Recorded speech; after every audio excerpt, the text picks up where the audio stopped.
अस्सलाम वालेकुम young's capital family, welcome to another episode of stock talk, जिसमें doctor Farooq Haider previous week का preview करेंगे, रिजल्ट्स के बारे में डिस्कशन होगी और फ्यूचर मार्केट की इनसाइट्स होंगी और एंड पे आपको एक मिड टर्म जेम के बारे में भी बताया जाएगा। आइए आपको लिए चलते हैं डॉक्टर अली हैदर और डॉक्टर फारूक हैदर की तरफ। जी डॉक्टर साहब, क्या हाल है आपके? अल्लाह का शुक्र अली अदर, मैं अल्हम्दुलिल्लाह ठीक ठाक।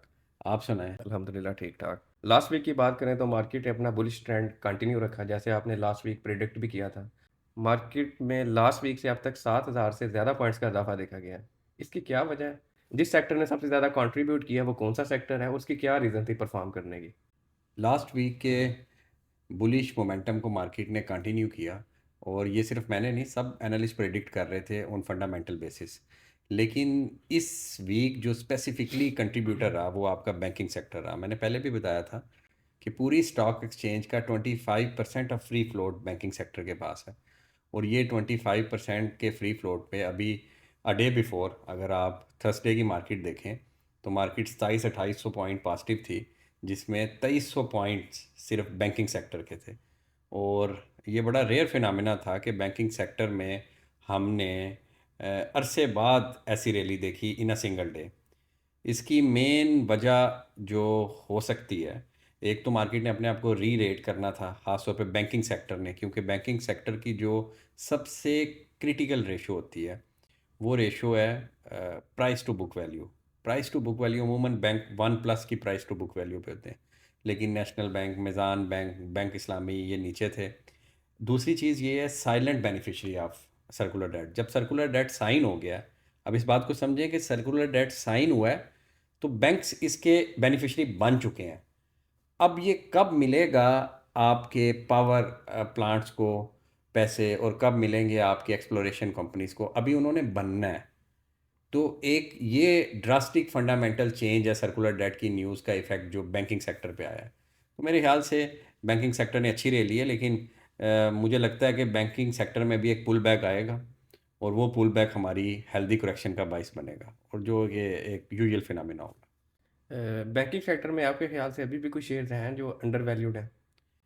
अगर देखें, इस क्वेश्चन का आंसर बड़ा एक्सटेंसिव हो सकता है, लेकिन अगर मैं इन नटशल आपको बताऊं तो बैंकिंग सेक्टर में आप अगर सेक्टर को भी कंपैरिजन में लेके आएँ कि पूरे सेक्टर की प्राइस टू बुक वैल्यू भी लें, या आप बैंकिंग सेक्टर में मेज़ान बैंक, यूबीएल, एबीएल जो फर्स्ट टायर के बैंक्स हैं, इनको भी अगर आप रेफरेंस पॉइंट बनाएं तो मुझे लगता है कि नेशनल बैंक में भी अभी पोटेंशियल है।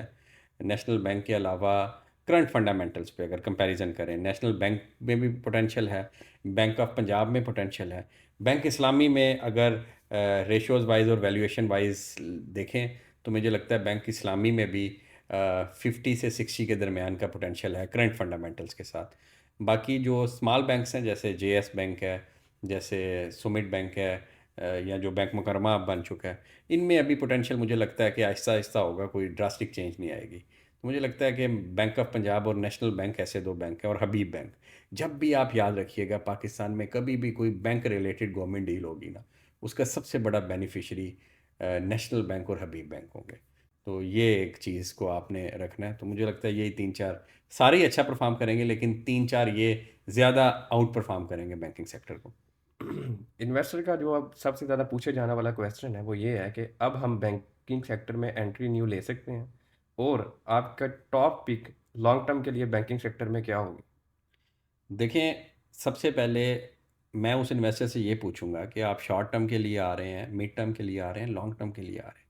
अगर बात लॉन्ग टर्म की हो और over 3 years, 4 years, 5 years, 10 years, तो बैंकिंग सेक्टर में मेज़ान बैंक मेरी टॉप पिक होगी करंट। अगर हाँ, अमेज़ॉन बैंक की कस्टमर सर्विस बड़ी ड्रास्टिकली, मैं इसको क्वांटिटी या क्वांटिटेटिव एनालिसिस नहीं करना चाहता, मैं इसको क्वालिटेटिव कह रहा हूँ। तो मेज़ान बैंक मेरी टॉप पिक होगी। और अगर आपने लॉन्ग टर्म लेना है तो आप बैंकिंग सेक्टर में एंटर हो सकते हैं, क्योंकि बैंकिंग सेक्टर एक वो वाहिद सेक्टर है जिसमें आपको पता है कि किसने कितना डिविडेंड देना है। आपको पता है कि यूबीएल ने 8 रुपये पर क्वार्टर डिविडेंड देना है। आपको पता है 9 रुपये एमसीबी ने डिविडेंड देना है। आपको पता है मेज़ान ने 7 रुपये पर क्वार्टर डिविडेंड देना है। और अगर मैं शॉर्ट टर्म की बात करूं, ट्रेडिंग पॉइंट ऑफ व्यू से तो मुझे लगता है कि मुझे थोड़ा वेट करना चाहिए, पुल बैक आएगा, मुझे नीचे रेट्स पे दोबारा मिलेंगे। और अगर मुझे एसआईपी करनी है, हर महीने पैसे डालने हैं, तो it's good to go at any time. Last week में जो रिजल्ट्स आए हैं उसके में थोड़ी बात की जाए तो ऑटोमोबाइल में गाल और जीएचएनआई का रिजल्ट आया है और उन्होंने अनएक्सपेक्टेडली पहली दफ़ा इतने अरसे बाद डिविडेंड दिया है। तो आप इस रिजल्ट की क्या फ्यूचर आउटलुक देखते हैं कंपनी में? देखें, गाल के रिज़ल्ट को स्पेसिफिकली मैं बड़े क्लोजली मॉनिटर कर रहा था। आल्दो जीएचएनआई गाल की जो भी पॉलिसीज़ होती हैं ऑलमोस्ट सेम ही होती हैं। गाल ने बड़े अच्छे नंबर शो किए हैं। 71 रुपीज़ की ऑलमोस्ट अर्निंग है गाल की, जो एक्सपेक्टेड अर्निंग है। लेकिन डिविडेंड देना अनएक्सपेक्टेड था गाल के ओनर्स की तरफ से। और ये चीज़ शो कर रही है कि वो गाल के शेयर को मार्केट में उस लेवल पे लेके जाना चाहते हैं और अपनी कंपनीज़ की वैल्यूएशन पे इस दफ़ा उन्होंने फोकस करने का इरादा किया। अदरवाइज़ गाल ने कभी भी इस तरह के अनएक्सपेक्टेड डिविडेंड नहीं दिए, बल्कि गाल से हमेशा यही एक्सपेक्ट किया जाता है कि वो पैसे कमा भी लेंगे और मिनॉरिटी शेयर होल्डर्स को वो पैसे डिस्ट्रीब्यूट नहीं करेंगे। जहाँ तक आप इसके रिज़ल्ट की आउटलुक से मुझसे पूछना चाह रहे हैं कि इसकी टारगेट प्राइस, तो देखें, 10 की पी रेशो पे आपका ऑटो सेक्टर है। आपने इसकी लास्ट ईयर की अर्निंग को मल्टीप्लाई करना है 10 से। लास्ट ईयर की अर्निंग आ गई 71, इसे आप मल्टीप्लाई करें 10 से, तो 710 रुपये पी वैल्यूएशन पे इसकी फेयर प्राइस बनती है। तो ये दूसरी चीज़, इसके अकाउंट्स में इस नेगेटिव कैश साइकिल होता है। तो गाल के अकाउंट में 5 बिलियन पड़ा है। 5 बिलियन से मुराद ये है कि इसकी ऑलरेडी बुकिंग्स हो चुकी हैं, जो लोगों ने पैसे दे चुके हैं। तो इट्स अ गुड साइन। तीसरा पॉइंट मैं आपको बताऊं जो अपने यंग्स कैपिटल फैमिली से मैं गाल के बारे में शेयर करना चाहता हूं, वो है कि गाल ने अभी एक न्यू गाड़ी लॉन्च करने का इरादा रखा है, जो न्यूज़ भी आई है कि वो 90 लाख से नीचे एक गाड़ी लॉन्च कर रहे हैं, जैक T9 की तरह की। तो ये एक रेवोल्यूशन होगी, ये मार्केट डिस्टर्ब कर देगी इस रेट में। अगर ये पाकिस्तान डाला कल्चर वैसे ही आपको पता है बड़ा पसंद करते हैं, तो मेरे ख्याल से it's a good thing future forward अगर देखा जाए। फार्मा सेक्टर में सिटी फार्मा का रिजल्ट आया है जो कि आपके YC40 इंडेक्स का भी पार्ट है। तो उसने डिविडेंड भी अनाउंस किया 3.5 रुपीज़ का। ओके, इसकी आप फ्यूचर आउटलुक क्या देखते हैं? देखें, मैं समझता हूँ कि मैं सिटी फार्मा को कंसीडर करता हूँ एज अ ग्रोथ कंपनी, कि ये ग्रो करेगी। और अगर आप हमारे YC40 इंडेक्स की लिस्ट देखें तो उसमें सिटी फार्मा को एज अ ग्रोइंग कंपनी हमने किया है। आल्दो YC40 इंडेक्स के बारे में भी मैं अपनी यंग्स कैपिटल फैमिली को बताऊं कि हम इसको अपडेट कर रहे हैं नए रिज़ल्ट के मुताबिक, और इंशाल्लाह ताला विद इन नेक्स्ट वीक आपके साथ नई लिस्ट शेयर कर देंगे विद देयर टारगेट प्राइस इंशाल्लाह ताला। अब सिटी फार्मा की तरफ आते हैं, तो सिटी फार्मा ने कोई बहुत ड्रास्टिक रेवेन्यूज़ ग्रोथ नहीं की जिस तरह मैं एक्सपेक्ट कर रहा था। कोई बहुत ज़्यादा ग्रॉस मार्जिन में भी गेन नहीं, इवन के अर्निंग पर शेयर भी ऑलमोस्ट सेम रही है। लेकिन ये डिविडेंड देना ग्रोइंग कंपनी के लिए मेरे ख्याल से is not a good sign. Although उन्होंने दिया कि मिनॉरिटी शेयर होल्डर्स को मोटिवेट करेंगे, लेकिन मुझे लगता है कि ग्रोइंग कंपनीज़ को डिविडेंड अपने पास रखना चाहिए। आप लो नेट मार्जिन पे काम कर रहे हैं, लो ग्रॉस मार्जिन है आपके सेक्टर में, तो वो डिविडेंड को रख के आपको री इन्वेस्ट करना चाहिए और अपनी एक्सपेंशन प्लान करनी चाहिए। तो मेरे ख्याल से एज आ इन्वेस्टर, लॉन्ग टर्म इन्वेस्टर, जिस नज़रिए से मैं सिटी फार्मा को पसंद करता था, ये डिविडेंड देना उस नज़रिए के अगेंस्ट है। इन्हें डिविडेंड को रिज़र्व में कन्वर्ट करके रखना चाहिए था। टेक्नोलॉजी में बात करेंगे एयरलिंक के रिजल्ट की।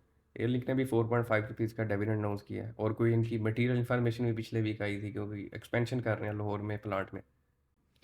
जी, एयरलिंक के बारे में पिछले वीक भी हमने डिस्कस किया था। रेवेन्यूज़ कम इसके एक्सपेक्टेशन थी और उस हिसाब से रेवेन्यू कम भी आए, लेकिन एयरलिंक ने अपने मार्जिन्स को बड़े अच्छा होल्ड किया और डिविडेंड देना is a good sign from Airlink. Airlink से लोग बड़े एक्सपेक्टेशन रखते हैं और एयरलिंक को लॉन्ग टर्म सिस्टम्स के मुकाबले पे या सिस्टम के साथ लोग एक्यूमुलेट करते हैं। मुझे एयरलिंक से थोड़ा सा इशू है उसके कैश साइकिल में। मैं सब आप तो ये पढ़ते ही हैं एज ए एनालिस्ट, और बाकी हमारे रिसर्च एनालिस्ट भी इस चीज़ पे बड़ा फोकस करते हैं, और मैं पूरी वाईसी फैमिली को भी इस बारे में बताना चाहता हूँ कि जब भी कोई स्टेटमेंट देखें आप, फाइनेंशियल स्टेटमेंट, तो कैश फ्लो ज़रूर देखें। अब एयरलिंक के कैश फ्लोज नेगेटिव हैं और उनके ऑलमोस्ट 120 दिन बाद उनकी पेमेंट आती है। यानी आज कोई वो मोबाइल डिस्ट्रीब्यूटर को दे रहे हैं तो 120 दिन बाद वो आती है। आल्दो मैंने फिर बाद में रिसर्च की है, उसमें ये पता चला है कि ये डिस्ट्रीब्यूटर का जो साइकिल चलता है वो 3-4 माह का ही चलता है, लेकिन फिर भी कैश फ्लो नेगेटिव हैं, जिसकी वजह से इन्हें दोबारा बारो करना पड़ेगा। दोबारा बारो करेंगे तो फाइनेंस कॉस्ट का प्रेशर आएगा। बहरहाल अगर रिजल्ट वाइज देखें तो उन्होंने अच्छा किया है, और डिविडेंड देना एयरलिंक की तरफ से is a good motivation for minority investor. तो मेरे ख्याल से एयरलिंक को लॉन्ग टर्म होल्ड किया जा सकता है। शॉर्ट टर्म अगर इसमें करेक्शन आएगी तो मैं 150 से नीचे इंटरेस्टेड होंगे इसे बाय करने में। टेक्सटाइल में भी दो रिजल्ट्स, एनएमएल और जीएटीएम, और जीएटीएम ने साथ अपने रिजल्ट में अनाउंस किया है कि वो जो अपैरल अपना बिजनेस है वो क्लोज कर रहे हैं। तो आपको इसके क्या फ्यूचर आउटलुक लिख दीजिए। देखें ये बड़ा अच्छा है। मैं इसकी ऐसे एग्जांपल देता हूँ। For example as a doctor हमारे पास पेशेंट आते थे, आप भी डॉक्टर हैं, आप भी इस बात को समझते हैं कि हमारे पास पेशेंट आते थे डायबिटीज़ के, शुगर के मरीज़, जिनके पाँव में इन्फेक्शन होता था। तो हमें ये डिसीजन लेना पड़ता है उसकी जान बचाने के लिए कि आप पाँव को कटवा लें, हालांकि ये बड़ा मुश्किल डिसीजन होता है। इसी तरह ये जो कुछ बिजनेसेस हैं एक्सपोर्ट के, अपैरल, अपैरल बिजनेस एक लो मार्जिन बिजनेस होता है। लो मार्जिन बिजनेस पाकिस्तान में कभी कभी सरवाइव नहीं करता जब electricity cost, power cost increase होती है।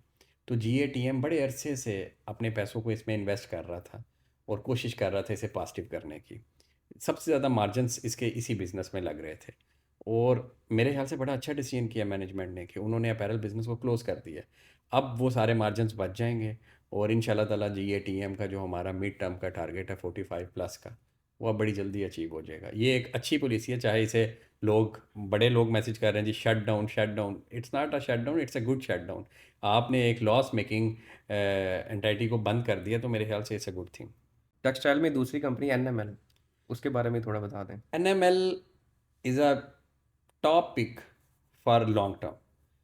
ये एनएमएल एक होल्डिंग कंपनी बनती जा रही है। डीजीकेसी इसके पास है, एमसीबी के शेयर्स इसके पास हैं, अभी ऑटोमोबाइल्स के शेयर्स, नई ऑटोमोबाइल्स भी लॉन्च की है, हुंडई के शेयर भी इसके पास हैं जो निशात ग्रुप ने लॉन्च की थी, निशात एम्पोरियम के शेयर इसके पास हैं, निशात पावर के शेयर्स इसके पास हैं, और पावर में रिस्ट्रक्चरिंग हो रही है। अगर ये सारी चीज़ें ट्रांसलेट होती हैं तो मेरे ख्याल से NML will be next big thing आपकी टेक्सटाइल में, ना सिर्फ टेक्सटाइल में, बल्कि मैं इसको इस तरह कहता हूँ जैसे लकी सीमेंट लकी ग्रुप का वन ऑफ द ज्यूल है और होल्डिंग कंपनी है, इस तरह निशात आपकी मियां मंशा साहब की होल्डिंग कंपनी बनने जा रही है, बल्कि बन चुकी है।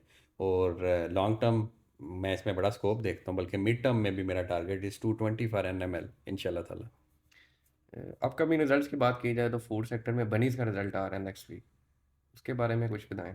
देखें जी, बनीज़, बनीज़ ऐसा बनी ने तो लोगों को अय्याशी करवा दी है। बनी का result expectation are good no matter what price is in the market. मैं क्यों गुड कह रहा हूँ, देखें सबसे पहले आप मुझे बताएं कि बनी का रॉ मटेरियल इज़ गंदम, और लास्ट ईयर गंदम 4-4.5 हज़ार मन से 2500 पे आ गई थी, तो 50% तो इधर बनी को मिल गई। दूसरी, इस बजट के अंदर रस और बन को वैसे ही गवर्नमेंट ने टैक्स फ्री कर दी है, ये चीज़, प्लस इन्होंने इस्लामाबाद में एक्सपेंशन की है, मुल्तान में इन्होंने डिस्ट्रीब्यूशन एक्सपेंशंस की है। तो मुझे लगता है कि ओवरऑल इनके रेवेन्यू भी इंक्रीज़ होने चाहिए और इनके ग्रॉस मार्जिन्स भी इंक्रीज़ होने चाहिए। अगर बनी 20% प्लस के ग्रॉस मार्जिन्स दिखाता है तो आई थिंक कि बनी ने बड़ा अच्छा काम किया है, और मैं इसके रिज़ल्ट से एक्सपेक्टेशन मेरी पॉजिटिव है। लेकिन फिर भी इसका ये जो प्राइस है 160, 140, 150, ये जस्टिफाई नहीं होती उस प्राइस के साथ भी। और दो रिजल्ट, एसएसओएम और एसयूटीएम, न्यू इन्वेस्टर जो है मार्केट में वो अक्सर इन्हीं दो शेयर में फंसे हुए हैं। एक्स्ट्रा ऑर्डनरी प्राइस में हमें हाई किसी में देखने को मिला है, तो ये इनका रिजल्ट। देखें डॉक्टर साहब, मैं आपकी अ, बात से 100% मुतफिक हूँ। बड़े लोग पूछते हैं S U T M, S S O M. देखें, मैं फिर वही बात करूँगा जो मैं अक्सर करता हूँ कि नए इन्वेस्टर हैं वो 40% पिछले 1-1.5 साल में मार्केट में आए हैं।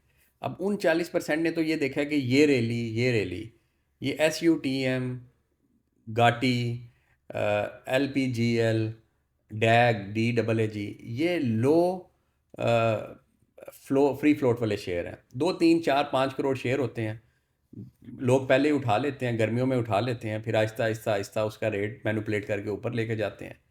फिर आम इन्वेस्टर देखता है रोज़ के 3 दिन से अपर कैप पे, 4 दिन से अपर कैप पे, यहाँ से शेयर यहाँ चला गया, वो पीक पे जाके फंस जाते हैं और वहाँ से फिर रोते हैं और फिर कहते हैं स्टॉक मार्केट जो है। तो मैं रिक्वेस्ट करूँगा यंग्स कैपिटल फैमिली से कि हर वो कहते हैं ना, all that glitter is not gold. ये स्टॉक मार्केट में बड़ा ज़्यादा इसका डिपेंडेंस है कि भाई जो शेयर ऊपर जा रहा है ज़रूरी नहीं है कि उसमें एंटर होना है। कुछ अनडिफाइंड टेरिटरीज होती हैं, छोड़ दिया करें उसे। तो ये SSOM और SUTM, SSM उन्होंने फंडामेंटली टर्न अराउंड भी किया था, अच्छा रिजल्ट शो किए थे। इसकी भी रीजंस हैं, वो फिर इंशाल्लाह कभी SUTM और इस तरह के शेयर्स के बारे में मैं कहूँगा कि कोशिश किया करें कि ऐसे शेयर्स में ना जाया करें, रिस्क बड़ा ज़्यादा होता है। अब उन्होंने लो फ्री फ्लोट वाले शेयर के तो बारे में बता दिया। अभी हाई फ्री फ्लोट वाला शेयर टेलीकॉर्ड, जिसका रिजल्ट अभी आ रहा है और काफ़ी इन्वेस्टर उसमें 10 11 12 की रेंज में फंसे हुए हैं। देखिए, उनके लिए तो मैं यही कहूँगा कि अल्लाह से दुआ करें। टेली कार्ड ऐसा कुछ भी नहीं करेगा कि 200 रुपये पे चला जाए।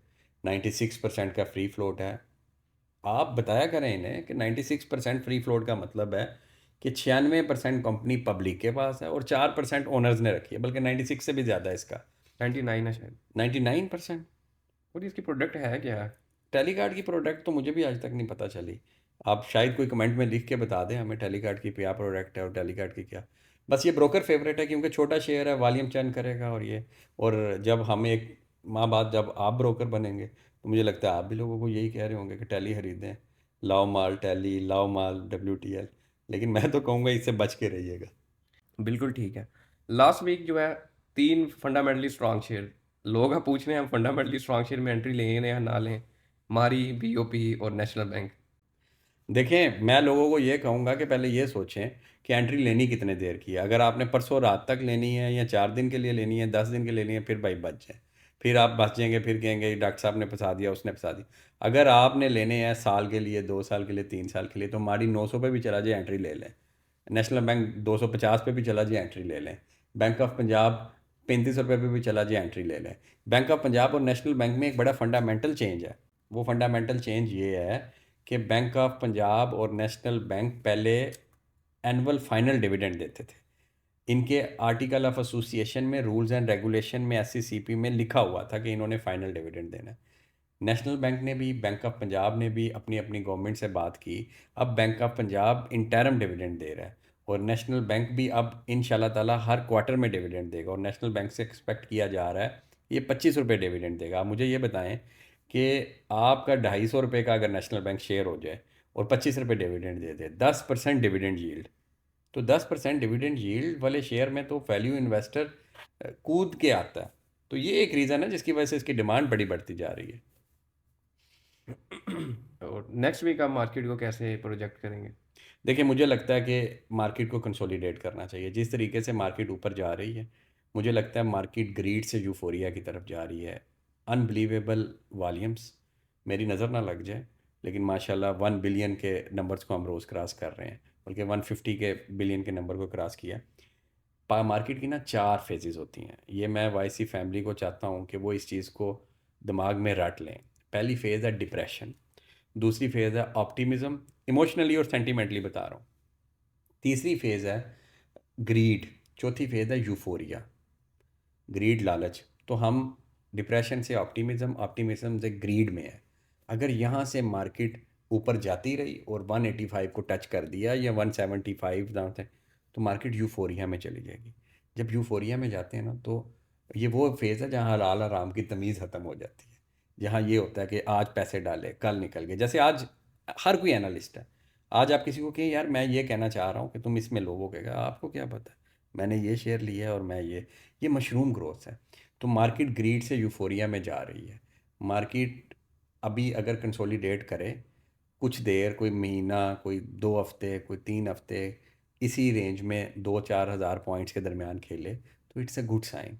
अगर मार्केट यहाँ से ऊपर जाएगी और अगला हफ्ता भी ऊपर जाएगी, तो नेक्स्ट स्टॉक टॉक में बैठ के मैं आपसे ये डिस्कस कर रहा हूँ कि मैं अपने पैसे निकाल रहा हूँ और मैं अपना एक्सपोजर सिर्फ 25-30% पे लेके जा रहा हूँ, जो मुझे नज़र आ रहा है आते हुए। तो मैं सबको यही कहूँगा कि आपने बड़ा कॉशियस रहना है और कॉशियस रह के अपने पैसे को सेव करना है, क्योंकि ये ना हो बाद में आप भी फंस के बैठ जाएं, फिर 6 माह होते रहें। ये 35 साल में, 35 ईयर्स में इस तरह की सुपर बुलिश ट्रेंड कभी कभी आता है। अब ये ट्रेंड इस लेवल पे चला गया है जहाँ हमें कॉशियस रहने की ज़रूरत है। एक बहुत ज़्यादा पूछे जाने वाला क्वेश्चन न्यू इन्वेस्टर की तरफ से भी और बाकी लोगों की तरफ से भी कि जो ये डिविडेंड होता है, ये बुक क्लोजर डेट से कितने दिन पहले अवेल करना है और कब हम ये शेयर को मैंने सेल कर सकते हैं? ये मैंने जी बड़ी दफ़ा ग्रुप में बताया, लेकिन अब हमने लोगों को सिखाने का और लोगों में इल्म बांटने का, जो अल्लाह ने हमें थोड़ा सा इल्म दिया है वो हमने बांटना है। तो मैं हज़ार दफ़ा और बता दूंगा। देखें जी, बुक क्लोजर का सिंपल रूल है। बुक क्लोजर की जो डेट आती है ना, वो दो डेट्स होती हैं कि 25 से 27 के दरमियान में बुक क्लोजर रहेगी। आपने जो पहली डेट है ना, उसमें -3 दिन कर देने हैं। 25 डेट है, आपका 24 गया, आपका 23 गया, आपका 22 गया। 21 वाले दिन आपके पास शेयर होना चाहिए ब्रोकेज हाउस अकाउंट में, यानी आपने ऐप पे ले लिया।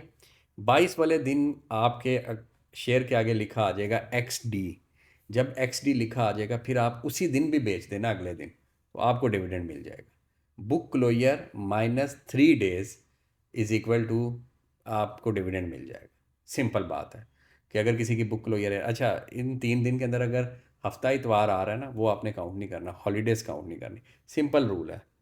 अगर इनको नहीं समझ आएगी हमारे भाइयों को, हम अगली दफ़ा फिर सिखा देंगे। नहीं समझ आएगी तो हर स्टार्ट ही इधर से कर दिया करें कि व्हाट इज़ बुक क्लोजर। अब एंड पे आप हमें कोई मिड टर्म जेम का बता दें, जैसे आपने प्रीवियस वीक मुगल के बारे में बताया था और फंडामेंटल जो चेंजेस आ रही हैं आपने रीजनिंग के साथ उसे बताया था, ऐसे ही हमें आज कोई नया मिड टर्म जेम बताएं और साथ में कोई फंडामेंटल उसकी कोई चेंजेस बताएं, किस वजह से आप उसे मिड टर्म जेम देख रहे हैं?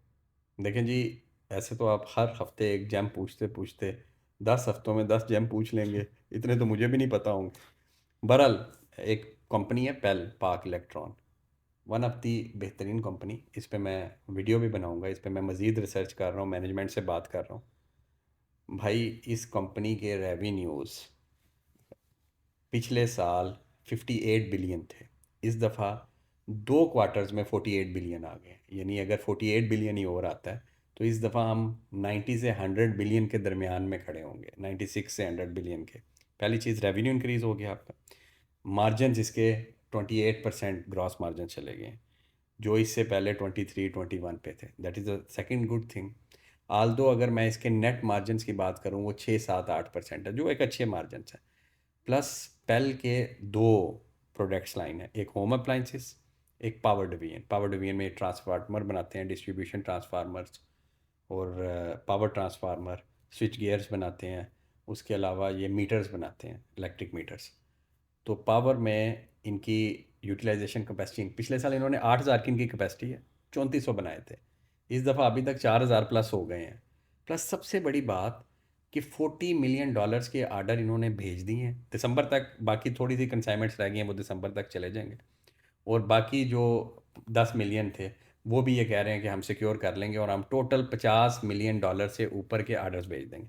प्लस इन्होंने अमेरिका में एप्लीकेशन दी है कि हमारे ट्रांसफार्मर्स को लाइसेंस्ड किया जाए, ताकि ये गवर्नमेंट के जो अदारे हैं वो भी पेल से ट्रांसफार्मर लें। प्लस जो मैंने आपसे मीटर की बात की थी ना, कि अब ये रीडिंग वाले मीटर कन्वर्ट हो जाएंगे इलेक्ट्रिक ऑटोमेटेड मीटर्स पे, कि घर बैठे आप ऐप में देख सकेंगे। इसका बेनिफिशरी पेल होगा। 4-5 बिलियन पेल इधर से सेल एक्सपेक्ट कर रहा है।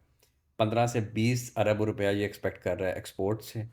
इनकी लोकल सेल भी इंक्रीज़ हो रही है, लेकिन लोकल सेल में और रोल ये होगा इलेक्ट्रोलक्स।